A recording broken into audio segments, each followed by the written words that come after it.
Is it possible to go from zero to having a YouTube plaque hanging on your wall in just a few months? Well, today we're going to talk about my business partner's success. He's had multiple different influencer accounts that he's built over the years, and his most recent one took about 4.5 months to gain 500,000 followers on YouTube. It's called Civilian Tactical, and he's going to answer some of our questions today. Let's bump, bounce, and boogie. Well, Dailin, welcome. I'm glad that you're joining me today. Happy to be here. And it's kind of funny because a lot of people don't, obviously you're like a partner in the business, but they don't see your face. My face is plenty of other places, so. That's true. So that's kind of what I want to talk about today is you have had a success multiple times in building kind of an influencer type channel where it's not necessarily a business, but you gain a following by sharing value, and then you're monetizing that maybe through AdSense, maybe through other things, but the main source is through sponsors, right? People sponsoring you to share more content in your niche. So we could talk a little bit about TikTok. I want to focus mostly on your YouTube channel because that's new and exciting. Has it been 5 months? Yeah, I think it's been about 4.5, coming up on 5. Coming up on 5, and you've already hit 500,000. And I see behind you, you've got the little plaque there. There you go. The real deal. So tell me, is this what you expected when you started 4 months ago? Like what were you expecting when you set out to make this hobby channel? Oh, I was expecting to have fun, but I applied pretty much everything that we've done for other businesses. And I think that just gave it the secret sauce because it was just supposed to be fun. It gave me a little bit of an edge, pure entertainment with a bit of magic sprinkled in there. What do you think were the most important elements to like such rapid growth? Because I don't think this is normal, and maybe it is, but I think there's something special here as well. 100%. Yeah, I think it's a little bit of luck. And like you mentioned, you asked, what was I expecting? Yeah, I was not expecting this sort of growth. So what is the most important element? I would say it is studying the psychology of the people who watch your videos. It is very interesting because you can get anybody to watch your videos if you structure them right, if you build them properly, regardless of the content. We helped people make videos about crypto. We help people make videos about body armor. We help people make videos about electric bikes, and it doesn't matter. If you understand the psychology and the little things that keep your viewers watching, that is the currency that all of these platforms trade in, is watch time. So if you understand psychology and how to increase your watch time, you can buy those views from these platforms in exchange for these views and monetize that in the long run. I can't tell you how many times I'll hop on a random platform to like do something, and then they have their video tab, and somehow I get there, and then I start scrolling, and maybe it's a platform I don't use often, so it doesn't know my interest, and I'm watching stuff I'm not even interested in, but they suck you in. It's like woodworking, for example. I get all these woodworking videos. It's like, I don't like woodworking, but they somehow, they get you, they hook you, they make you want to see the end of the project or whatever. So I like that. And your videos are very story driven because you're going to blow something up or you're going to shoot something and people want to see what is the result. And even a 60-second video, you know there's going to be a result. 100%. It's very visual. Once you can pull people in visually, pique their curiosity. Humans are curious creatures, and these short form videos give us the opportunity to satisfy our curiosity about so many different things and learn so much. Even if you're learning something that is mostly just for fun, it's just entertainment, but you still are learning. That's what these platforms can do. They give us satisfaction of learning and finding something new and learning things that we've never seen before, for sure. So obviously we focus a lot more on TikTok. Why aren't you on TikTok for this channel? It's a great question. TikTok does not like the content I do, does not like the nature of the videos I do. And I personally believe it's a big loss for TikTok. My favorite place to be is YouTube now. And of course, your favorite place to be is always wherever the platforms can give you the most attention, right? Exactly. But TikTok is falling behind in including things that are part of so many normal people's lives. It's not like I'm some crazy alien. This is like an interest and a hobby that Thousands A of lot people have. yeah. Millions and of they people. block it. And they block it. They'll just restrict it. Yeah, that's interesting. So with that, you start your YouTube channel, and what is the landscape in this niche right now on YouTube? Like what's going on in the gun? Because there's all sorts of gun YouTubers. I've seen them. So what are they doing? Gun what's YouTube different? is a very interesting place. It's full of a whole bunch of young people who've got onto this new platform called YouTube, and we're making these long form videos. And that was 10 years ago, 15 years ago, and it hasn't changed. And the gun industry is notoriously hard at pivoting. Notoriously hard. And in turn, these content creators are also having a difficult time trusting and understanding shorts. Sure. I will say that I was the first to do what I do, and I'm the only one to do what I do specifically in shorts. Nobody else does it. And because of that, they gave me a huge advantage. It wasn't even an advantage that I went and found, I beat them at their own game. It was just they gave it to me by not doing it.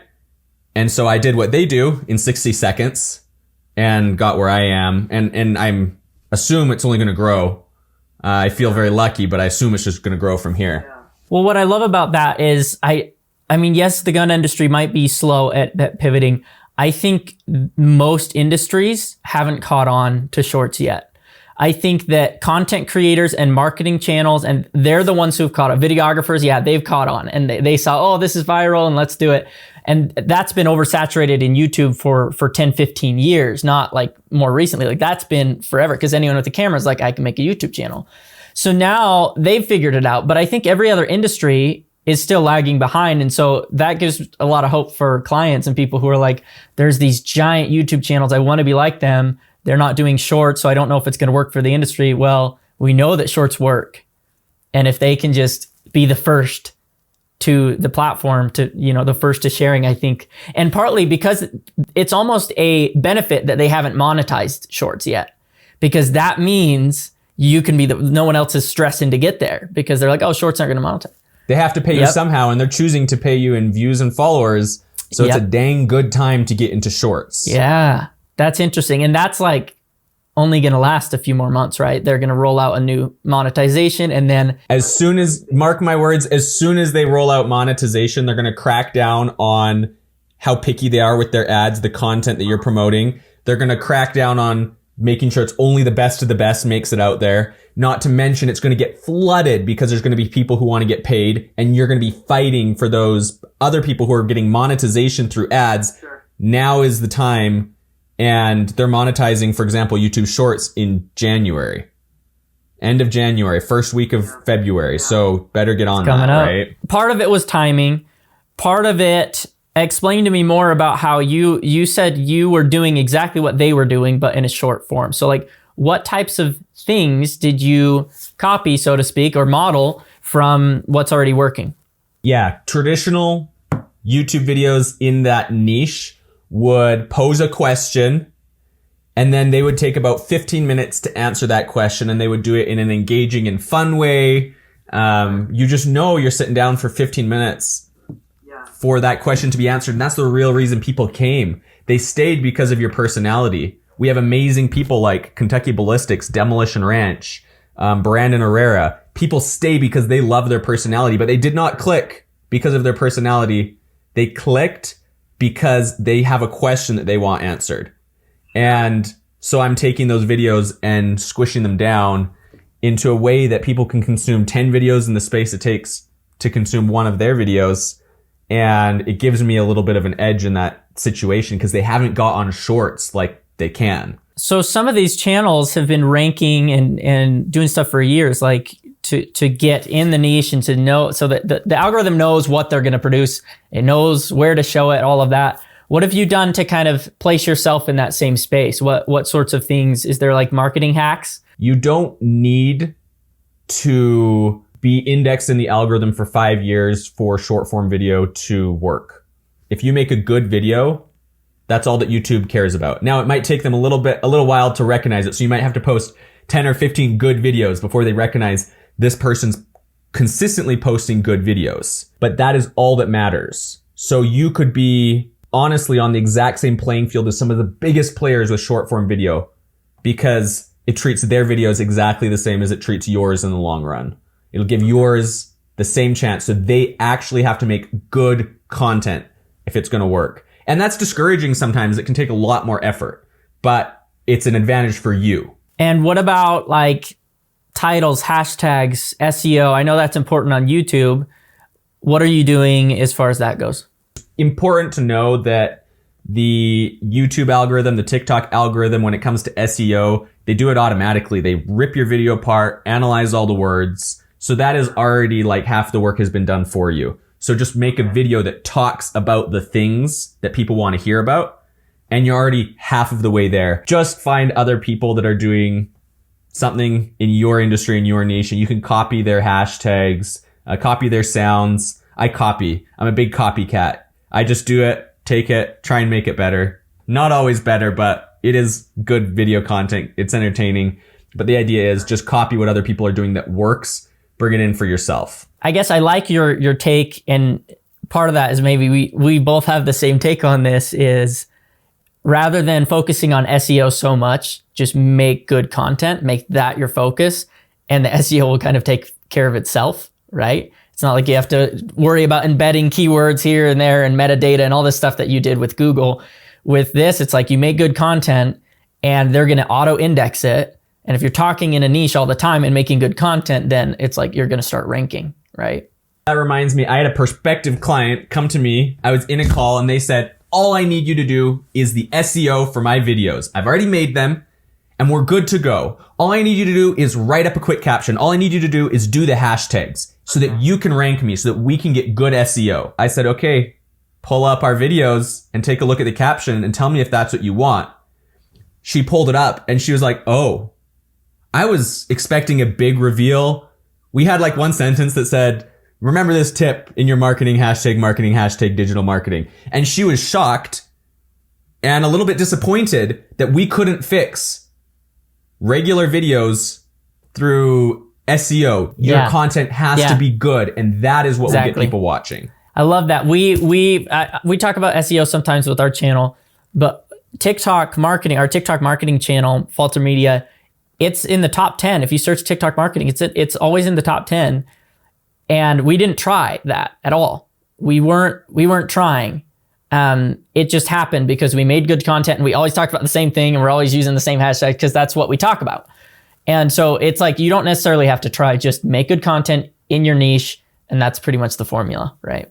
Great. Well, any other advice? I know a lot of people are trying to get on the YouTube Shorts bandwagon, and it's tough. I know we've tried a few times with Falter Media where it's like we dedicate a little bit efforts, but it doesn't hit. And so it's like, let's push this off until we have time. And now we have time. We're going to start doing that. But what is your advice to us who we want to do this? It's another thing to do. How can we maximize our efforts right in the first month?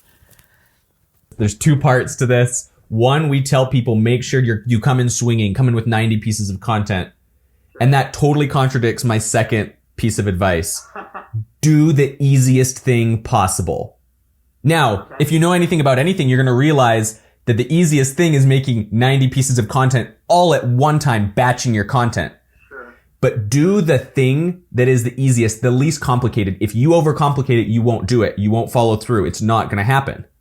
That's true. So if it means 30 videos, a video a day, if it means that they're way simpler than what you want, if the production value is lower, if the audio quality is lower, just do it. People don't care as long as it is authentic. That's what matters. Do the easiest thing. And if you do the easiest thing, it is most likely to happen. That's my biggest takeaway that I have been sharing with people lately. We'll do another video about how do you get sponsors? How do you work with sponsors?